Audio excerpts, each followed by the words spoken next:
نعم يا رب، أيام مرت علينا كثيرا، لكن يا رب نرجوك أن يكون العام الجديد مختلف تماما في نفوسنا وفي حياتنا.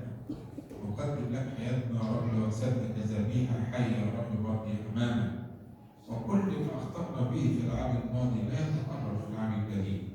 اسمح يا رب كل أيامنا الجديدة أيام كلها بركة وحلو، ونصلح كتير من أنفسنا في تعاملاتنا معاك أولا، وتعاملاتنا مع بعض ثانيا، وتعاملاتنا مع أسرنا أيضا. اذكرنا جميعا يا رب في محبتك، واذكر ضعفنا البشري، واذكر حياتنا يا رب التي هي في يدك أو كل شيء.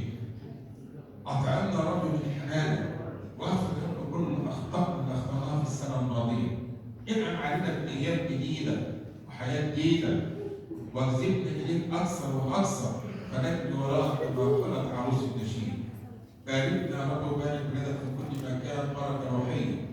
انعم بسلامك علينا يا رب في بيوتنا وعلى أنفسنا وعلى بلادنا وعلى كل ما لنا.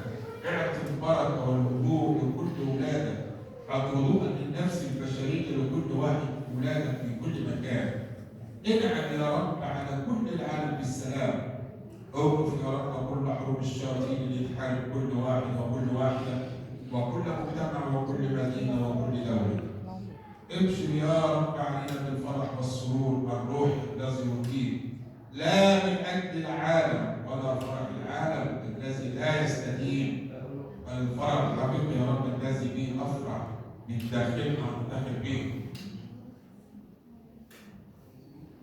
من فضلك يا رب قدس حياتنا الآتية، كن عبادك في كل مكان، دبر امور ولادك، واعطي كل واحد حسب سوء قلبه.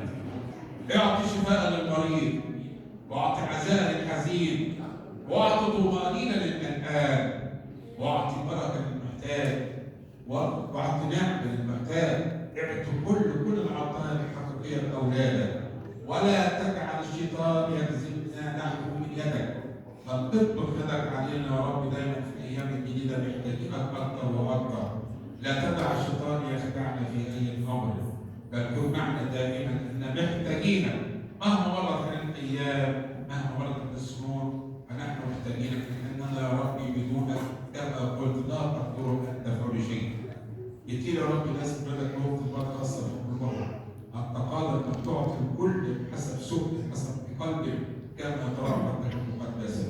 باركنا جميعا بكل بركه روحيه، وارحمنا جميعا برحمتك، ودبر امورنا جميعا بحسب نعمتك، واعطنا جميعا بحسب رحمتك المقدسه ومشيئتك الصالحه. وكل البركات باركنا كلنا يا ربي.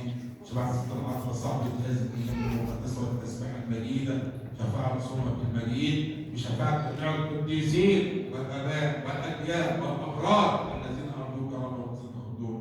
اسمعنا رب عندما نصلي لك صلاه قائله في السنه الجديده: يا ابانا